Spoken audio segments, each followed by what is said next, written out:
अगर आप हिंदू धर्म के जो महापुरुष हैं, महापुरुष छोड़िए, अगर आप शिव जी को देखें तो क्या हो रहा है सर?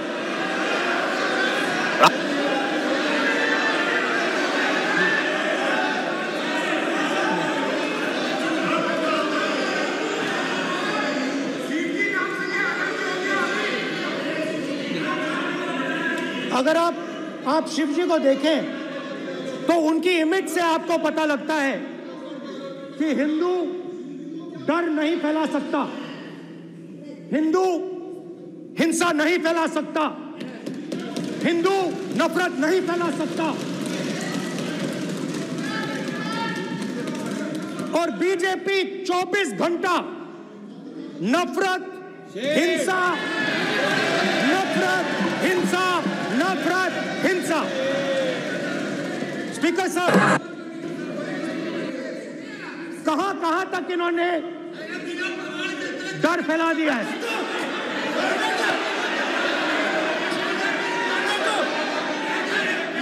प्लीज सर, कहां तक इन लोगों ने डर फैला दिया? मैं आपको अयोध्या से शुरू करता हूं। सर नमस्कार। अयोध्या ने आपको मैसेज भेजा, अयोध्या ने राम भगवान, मेरा व्यवस्था का सवाल है।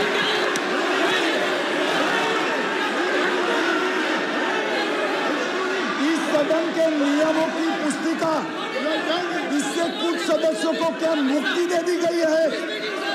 आपके गाइडेंस के बाद भी बार बार तस्वीर बताना, पूरे बीजेपी को हिंसा कर रही है ऐसे कहना, खड़े होकर एक दूसरे के बीच में हस्तधून करना, सारे नियम इनको लागू नहीं होते हैं। कभी आसन पे ये हुआ क्या? बीजेपी ने राम मंदिर का इनॉग्रेशन किया, बोलने दीजिए, राम मंदिर का इनॉग्रेशन किया। अरे भाई आप हार गए,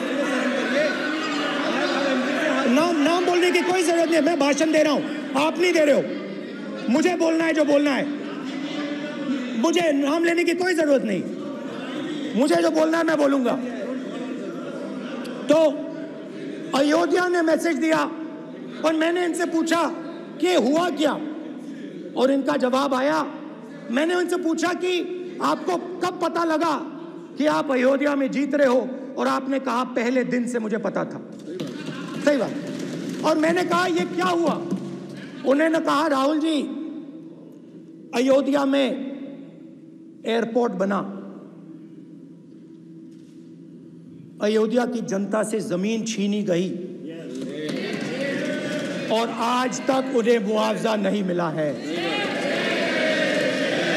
उन्होंने कहा, सही बात, उन्होंने कहा कि अयोध्या में जो भी छोटे छोटे दुकानदार थे,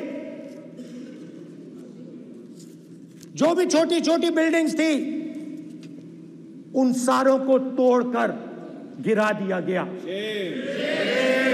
और उन लोगों को सड़क पर कर दिया गया। इन्होंने यह भी कहा कि अयोध्या के इनॉग्रेशन में अयोध्या की जनता को बहुत दुख हुआ, क्योंकि इनॉग्रेशन में अदानी जी थे, अंबानी जी थे, मगर अयोध्या का कोई नहीं था। और ये कारण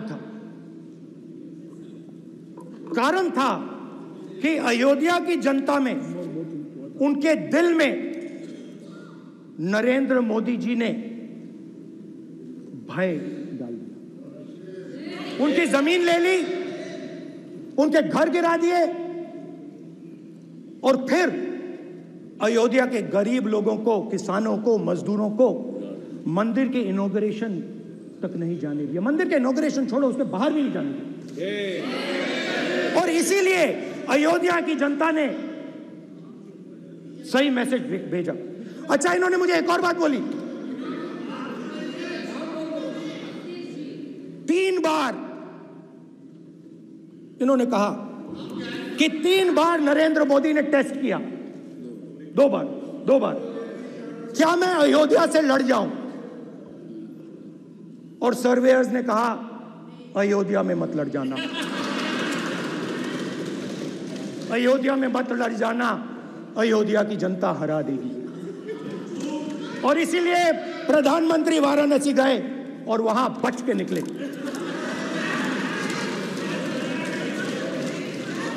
तो अयोध्या की जनता को डराया, पूरे देश को डरा दिया। मैं आपको बताता हूं, आज सुबह में आया, राजनाथ सिंह जी ने मुस्कुरा के मुझे नमस्ते की, और मोदी जी बैठे हैं, मुस्कुराहट नहीं, सीरियस, नमस्ते भी नहीं करते, कहीं मोदी जी ना देख लें, प्रॉब्लम हो जाएगी। वही कहानी गडकरी जी की है, सच्चाई है। अरे भाई, अयोध्या की जनता को छोड़ो, ये तो बीजेपी वालों को डराते हैं।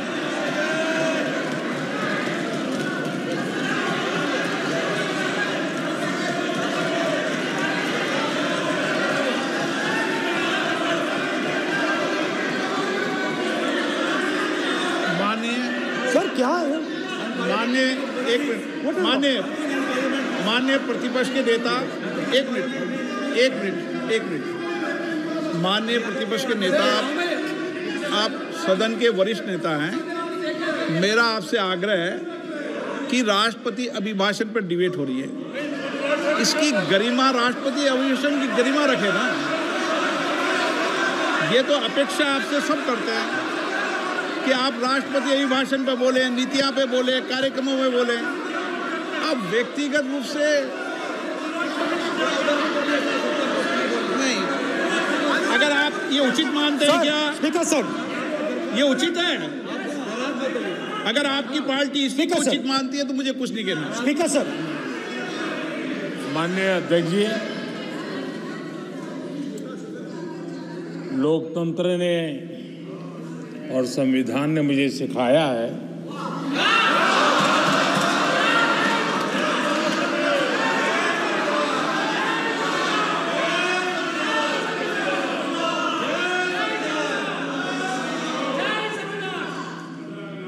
कि मुझे विपक्ष के नेता को गंभीरता से लेना चाहिए।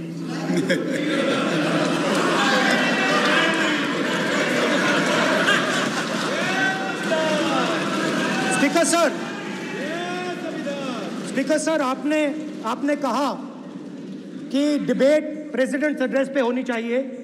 ये जो मैंने किया है, अनुराग ठाकुर जी ने अयोध्या की बात की थी, अनुराग ठाकुर जी ने सनातन धर्म पर आक्रमण की बात की थी, इसीलिए मैंने ये किया है। मैं दिखाना चाहता हूँ कि अयोध्या में क्या हुआ, अयोध्या की सच्चाई क्या थी। प्रेसिडेंट्स डिबेट में उन्होंने बात उठाई थी, मैंने बात बंद की। प्रधानमंत्री जी को अच्छी लग रही है अयोध्या के बाद अच्छी लग डर फैलाया और ऑपोजिशन का रिस्पांस, एक साथ मिलकर भारत जोड़ो यात्रा, सारे के सारे ऑपोजिशन, पूरा देश एक साथ मिलकर कन्याकुमारी से कश्मीर तक चला। और जो आपने डर फैलाया, उसके बारे में यात्रा में बहुत कुछ सुनने को मिला। अभी तक याद है, सुबह 7-8 बजे की बात थी, यात्रा में चल रहे थे, एक महिला आती है, हमारे साथ चलती है, मेरा हाथ पकड़ती है और घबराई हुई सी थी। तो मैंने पूछा क्या हुआ, वो मुझे कहती है मुझे मार रहा है, मुझे मार रहा है।